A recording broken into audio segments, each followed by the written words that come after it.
Welcome back, everyone. This is Jakob for round two, and I was matched up against my guildmate Wiki. Unfortunately, Wiki has left. I suppose it's just as well. It spares him an ignominious death at my hands. I prefer not to defeat guildmates, although I'm certainly not opposed to it. Anyway. I'm going to pause this video and I'll bring it back in when we're at round three. Well, guys, since I'm in between rounds here, I've basically got a free round. I think I'm going to take a look at the deck again. Normally you don't have a ton of time to really strategize about what you're going to do, but in this case, I've got some time. So I'm just going to comment on this a little bit. Rotted Remains is a great card. Sometimes I prefer it to what we call the bears. If you don't know what a bear is any card that has 2 attack and 2 health for 2 mana, just like the bear from the core set. So Rotted Remains, of course, only has 1 attack, but it's got the reassemble. It's a great blocker. It can't just be removed by a spell unless the spell happens to be Disintegrate, which you're not going to see in the majority of sealed or draft events. So Rotted Remains is a fantastic blocker. But I've chosen not to go with it here for a couple reasons. One, I think Rotted Remains works best when you can do something like play a powder keg, or when you have other things that combo with undead, or when you can add more reassemble to it.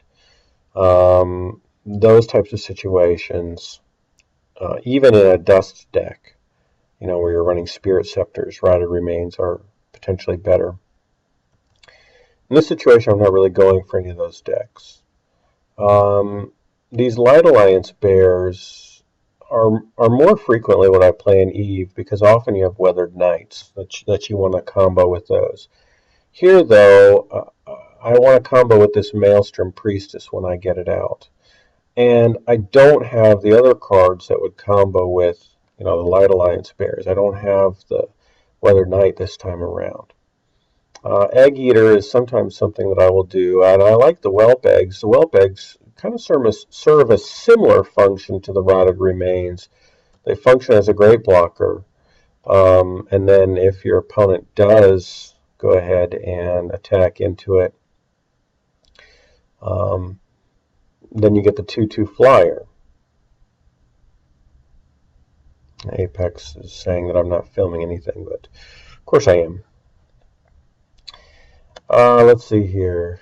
The Spirit Soul Dryads I really like. What you get here is a 1/3 creature for 3, but it's got the dust, so it doesn't leave a corpse, which is great. Plus, you gain a mana whenever something with dust dies, including this creature. So effectively, you're actually getting a 1/3 creature for 2, which is similar to the bear. The bear is, if you add up the attack and the health, it's 4 mana, or 4 attack / defense for 2 mana, which is effectively what you get with the Spirit Soul Dryad. The potential advantage here is that if you get anything else out with dust, you get more value out of it. Plus, the solely dust deck is one of the most powerful decks in Eve. It's just difficult to make. See here, I didn't even get any Spirit Scepters, so I couldn't make it even if I wanted to. Typically, it's going to require Spirit Scepters, Spiritual Gathering, and some combination of additional dust creatures. Mud Golems are not a bad card, particularly against a Fairy Mage, but they cost 4 and they only have 2 health, so I'm not a huge fan of those. And Immobile just isn't always all that useful. It can be useful against some things, like the Fairy Mage, or whatever the dude is that gives armor, the Armor Smith. Fairy Mage is fairly powerful. It can't be targeted by enemy spells or hero abilities, but it can be targeted by you, which means you can buff it all you want, but your opponent can't really do anything to it. The problem with Fairy Mage is there's enough haste. I mean, you've got the haste spell, you've got the Elven Bootcrafters, and then there's a few haste cards like the Molten Fury Ball. That Fairy Mage often doesn't survive, and it costs 4 mana, so it's just not that worth it. Sparkshot Avenger is also typically almost always not worth running. I've been kind of thinking about this a little bit in the break, though, and if there ever were a deck that had the ability to run Sparkshot Avenger, it's probably something similar to what I've got here. And I think my deck is so strong that I'm willing to kind of take a chance on the Sparkshot. So what I'm thinking I'm going to do here is take out the Gravedigger, even though that's a great card, and I think it's in 99.9% of the time, in 99% of the situations, a better card to run than Sparkshot Avenger. I'm going to go ahead and give Sparkshot Avenger a try. What that means is I'm also going to take out the Spell Bridge and put in Channel instead, and I just put in something else by accident, a Corpse Fire. I don't want that. So that's what I'm going to try. I guess that does potentially give me the option of, or a reason to run some additional elemental spells. I've got the 2 Corpse Fires, but really direct damage without affecting the state of the board is not what I'm looking for. I just don't think that is the best way to go. So that's the edits that I'm making to the deck. We'll try it, see how it goes, see if I even use it. What I can potentially see is, play the Sparkshot and buff its health at the same time. So end up with a 2/2 attacking. Play it against an empty slot, and then if the opponent plays something there, I would want to only have played the Sparkshot when I had 1 or more Lightning Bolts in hand. So then Lightning Bolt the creature, which buffs the Sparkshot further. Now there's a corpse in front of it. So that's kind of my thinking in terms of the situation where I might actually play Sparkshot. We'll see if it works out. All right, I'm going to pause this again and bring it back in at the start of round 3. All right, round 3, up against Robin Clausen. I'm guessing that's like a, I don't know, like a Danish name or something, or the Netherlands, something like that. I don't know, Robin, maybe you can tell me when you look at this. I'm curious. Always interested in where names come from. I don't know why. My username, Jakob, comes from my own name, Jacob. So there you go, now you know the secret.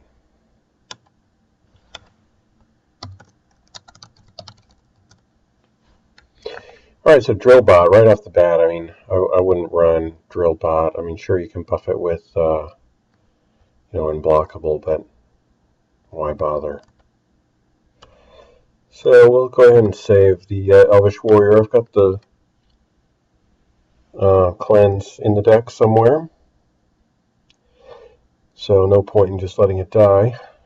Probably shouldn't have dropped that Explosive Gnome in front of the Drillbot. Not really worth spending 2 mana. Yeah, of course he's gonna do that. Well, this is really kind of unfortunate. We're gonna buff the Warrior, and I'm gonna get rid of the Bootcrafter. So I've got the Fury Ball as a haster anyway.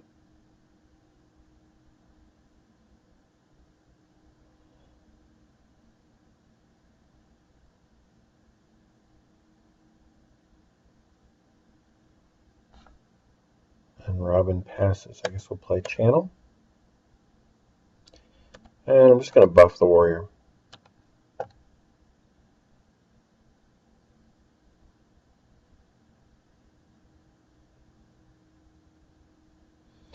Drillbot mechanic, this would be a great time to draw the Scorching Winds. We'll see if we do.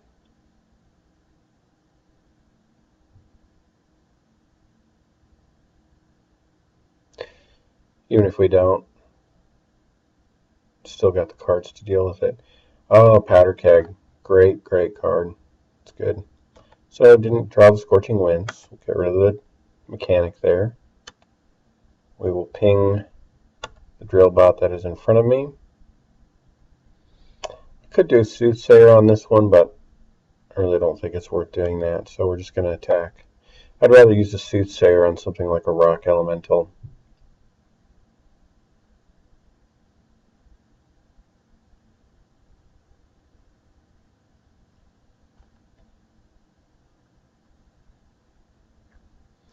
So Robin is in danger of not really having enough time. Probably ought to be playing a little bit faster.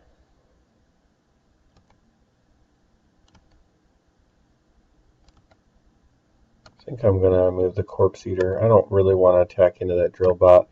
In fact, I think I may go ahead and just use the Soothsayer above the drill bot.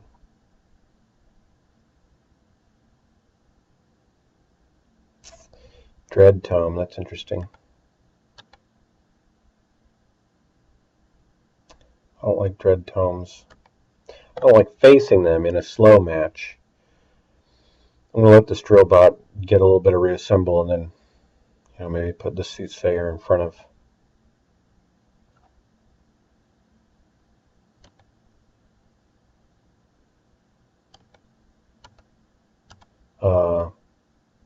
if this thing ever pops and becomes a skeleton, put the Soothsayer in front of the skeleton. And right now we're looking at a 3/3 skeleton.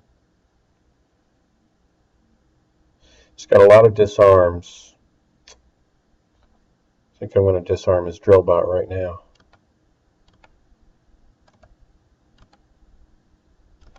So what might happen is you might put the drill bot in front of the Corpse Eater. That wouldn't surprise me too much.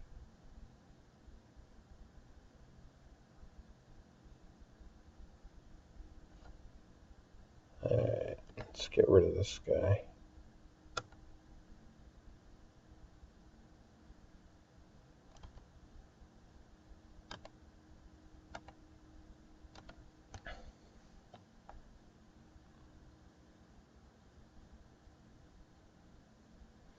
So I'm getting to the point where I may be able to win by intentionally killing the drill bot. So let's see, it would take 3 mana to kill the drill bot, another 4 to do 3 damage, and another 3 to get the damage off of the 4/4 skeleton. So that's 10 mana, which I have. So we'll do that right now. Move that guy just for fun. Berserk on the skeleton. And just kill him.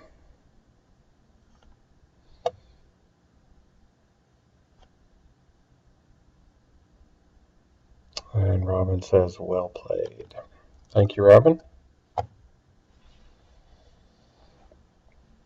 Always be looking for the way to win. There's more than one way. You've got to be on the lookout for it. Round 2. Or, excuse me, game 2. Can't have that. So I lose a mana in the exchange, but we get rid of the Armor Smith. Would have rather used a Lightning Bolt on it, but that's okay. He's got a bunch of the disarms, so I don't know that I really feel like sticking an Elvish Warrior out there. At least not yet.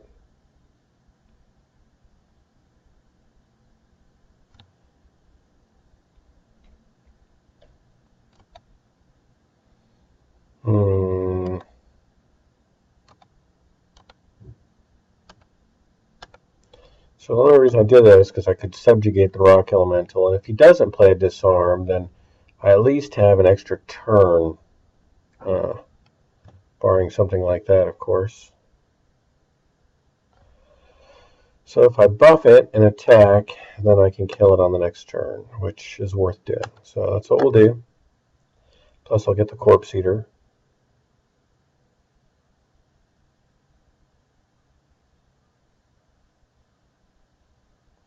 And that was probably not the right time to play Dread Tome, in my opinion.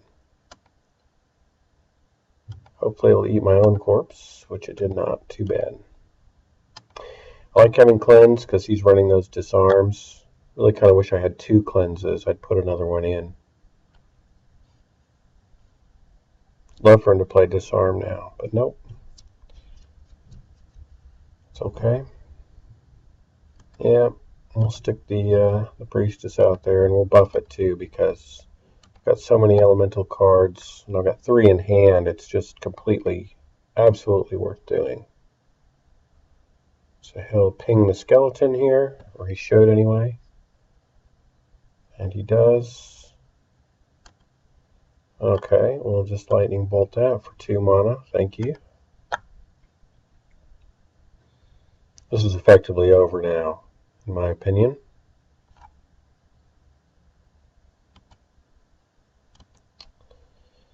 And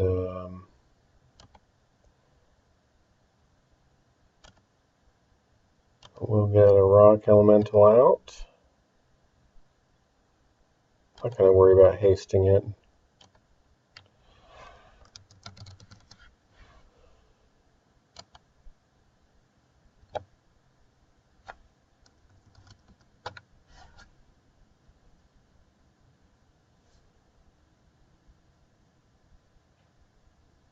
Guess Robin's deciding what to do. Powder Keg, great move there. Yeah, that'll take down the rock elemental.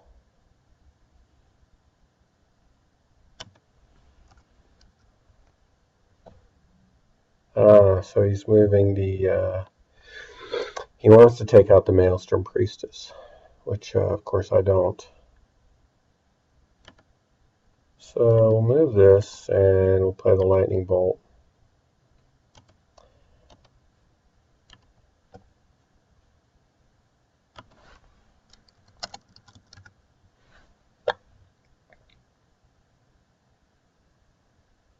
Alright, we've got Cleanse. Not sure it's worth it for just 1. It's probably worth it.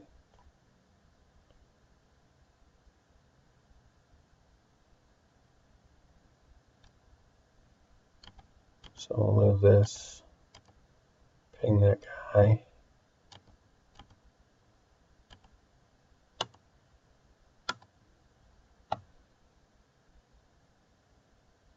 I didn't want to discard either of these, really. I'd prefer to keep them. So it's always dangerous to fill up all of your slots, but I'm only doing it here because I'm way ahead, and that's game right there. And that's round 3.